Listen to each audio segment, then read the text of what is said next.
It all started on the riverbank.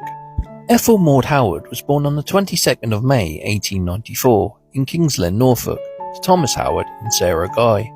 Her father was a local fisherman, and her mother also came from a fishing family. She spent her early life living with her parents in Pilot Street, where her father ran the shellfish business. On the 24th of March 1913, she married Charles Jonas Chase at St Nicholas Chapel, King's Lynn. Charles was a local fisherman. At the time, Ethel was pregnant and she gave birth to a son, Charles Thomas Chase, on the 4th of August. They had a daughter, Josephine, in 1926. In 1939, we find the family living at 10 North End Yard. Charles is listed as a fisherman and Ethel as a fish merchant. In 1973, they celebrated their diamond wedding anniversary. It said, two childhood sweethearts who met on the banks of the river at Lynn celebrated their diamond wedding anniversary on Saturday. Ethel and Charles Chase of North End Yard, Lynn, both came from a long line of fishing families and met while they were helping their parents at work. And 79-year-old Ethel gave some advice on how to make a marriage happy and successful. She said, "The secret is to work together and live for each other." Our 60 years have been the happiest that anyone could possibly have. Mr. Chase compared fishing today with when he first started at the age of 12. He said fishing was much harder in those days. It's a joyride now in comparison. Ethel used to help her parents sell the fish when she was a child and record hawking shrimps in Lynn High Street.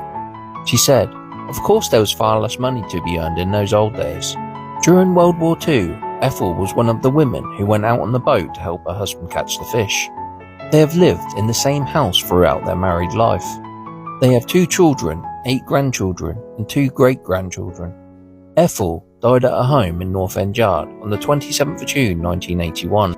Charles passed away on the 24th of July 1985, aged 94. Ethel was my great-grandfather's sister. One story from the family was that when she was out on the sandbank raking for cockles during the war, the Germans dropped the bomb nearby. Apparently, she just tutted and carried on working. So rest in peace, you will be remembered. This photo was left disregarded at an auction, and the story behind it is truly heartbreaking. Catherine Elizabeth Michael was born in Pimlico, London in 1851 to James Michael, a Scottish cabinet maker, and Mary Ann Wood. The family lived at 35 Tackbrook Street, Pimlico, which at the time was part of Middlesex but now in London.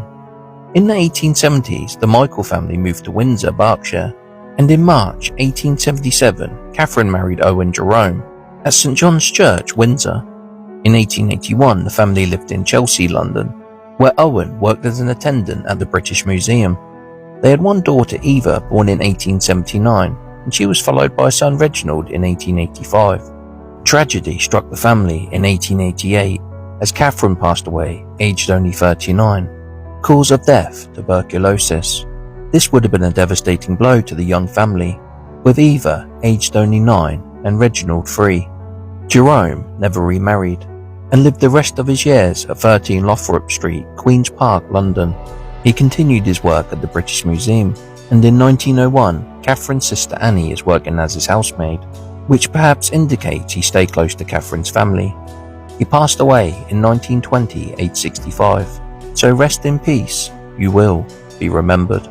This girl's life was over before it truly began, and today I will tell you her story. Molly Clara Bradshaw was born in 1914 in Welby Hill, Buckinghamshire, to Thomas Bradshaw and Clara Elizabeth Tapping. Her father worked as a carter on a farm, and she was the 3rd child born to the marriage. By 1918, the family moved to Oving, Buckinghamshire, where she attended a local school. At the time, diphtheria was one of the biggest killers of children in England, killing around 3,500 children a year. Sadly, Molly passed away from this horrible disease when she was only 5 years old. You can only imagine how precious this photo was to the family. It was recently found in an antique shop, possibly left behind after the deaths of one of her siblings. It would be fantastic to reunite this photo with someone from the family. So rest in peace, Molly. You will be remembered.